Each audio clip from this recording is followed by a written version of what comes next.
Il était destiné à devenir forgeron comme ses ancêtres, mais c'est avec des mots et des mélodies qu'il a forgé sa légende.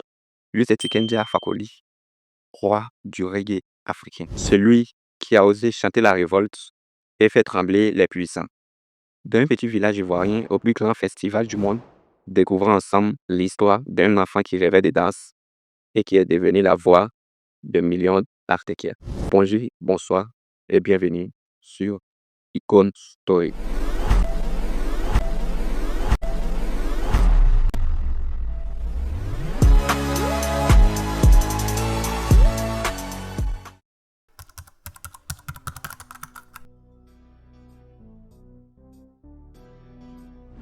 Tiken Jah Fakoly, et son vrai nom, Moussa Doumbia, est né le 23 juin 1968 à Podjéné dans le nord-ouest de la Côte d'Ivoire, et plus précisément à Guéléban. Issu d'une lignée de forgerons et de griots, il est également descendant de Fakoly Koumba Fakoly Daba, qui fut en son temps grand chef guerrier et lieutenant de guerre du légendaire Soundiata Keita. Adolescent et à Podjéné où il était scolarisé, le jeune Moussa n'est pas vraiment intéressé par l'école. Ce qui l'anime réellement, c'est la danse. Alors, voyant ses résultats scolaires baisser, son père, Vassiriki Doumbia, décide de l'envoyer à Guéléban, espérant qu'un recours aux sources le remettra sur le droit chemin. Mais à Guéléban aussi, les choses ne se sont pas vraiment arrangées ou du moins passées comme prévu. Car les week-ends, les jeunes du village organisaient des soirées musicales où tous se réunissaient pour danser sur des musiques africaines. Et lorsque Tiken Jah se mettait à danser, tout le regard se tournait vers lui. Mais quand il s'agissait de reggae, tout le monde dansait dans sa vibe, comme on le dit. Et j'aimais beaucoup danser d'abord. Et puis après, quand mon père m'a expédié au village parce que mon résultat scolaire n'était pas bon, donc arrivé là-bas, à chaque fois que je commençais à danser, tout le monde s'arrêtait pour me regarder. Il paraît que je dansais super bien. Mais ce que j'avais remarqué, c'est que quand il s'agissait de reggae, les gens ne me regardaient pas. Donc moi j'aimais plutôt ça, parce que c'est pas bien d'aller à une soirée où tout le monde s'arrête pour te regarder. Et c'est là que Tiken Jah décide qu'à partir de maintenant, il se consacrera uniquement au reggae. Pour ce faire, le jeune Moussa commence à emprunter des cassettes reggae à ses grands frères. Et c'est là qu'il découvre des artistes comme Bob Marley, Peter Tosh ou encore Burning Spear. Lorsqu'il croisait des personnes qui comprenaient la langue, il les demandait tout de suite de lui traduire toutes les paroles des chansons.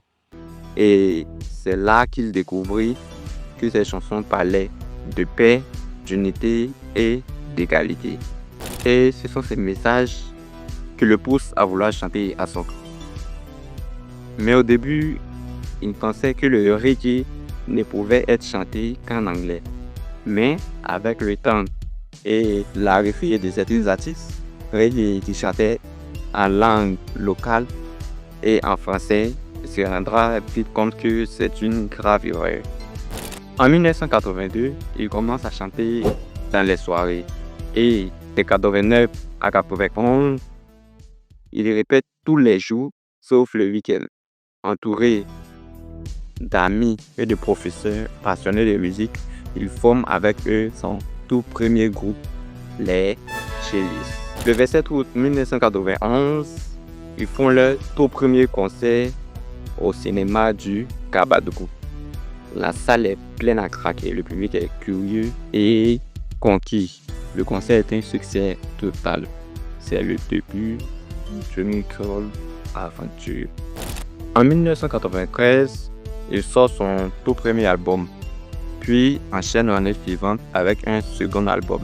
Mais c'est en 1996, avec l'album Manjécratie, que Tiken Jah explose en Afrique de l'Ouest. Manjécratie, qui est un jeu de mots combiné de manger plus démocratie, est un album qui critique certains régimes politiques africains et les accuse de manger l'argent du pays à travers leur démocratie. Il a fait fort, hein? Les chansons de cet album deviennent des hymnes en Afrique de l'Ouest et Tiken Jah devient une star, surtout auprès de la jeunesse. Et souvent, même quand on s'arrête au feu, il y en a qui viennent, ouais, vieux père, qu'est-ce qui se passe? Hein, le gars là, il fait ça, hein, on compte sur toi pour lui dire de ne pas faire ça. Bon, tu vois, c'est de ça on parle tous les jours avec les jeunes. Et je le dis, je ne suis pas seul, il y a plein de collègues reggae qui sont dans les mêmes conditions, quoi. Et moi, ça me fait plaisir, c'est pourquoi je souhaite aujourd'hui qu'on parle, que le reggae ivoirien arrive à s'imposer à l'extérieur. En 1999, Tiken Jah enregistre son album Cours d'histoire en Jamaïque et devient par la même occasion le premier artiste africain à mixer à Kingston. Le message de cet album est clair. L'Afrique ou encore les Africains doivent connaître leur histoire afin de rester unis pour bâtir un futur. En 2002, Tiken Jah sort son album intitulé Prince Afrique, enregistré avec les légendaires Sly et Robbie. Le titre phare de cet album est Le pays va mal, une chanson qui dénonce le néo-colonialisme.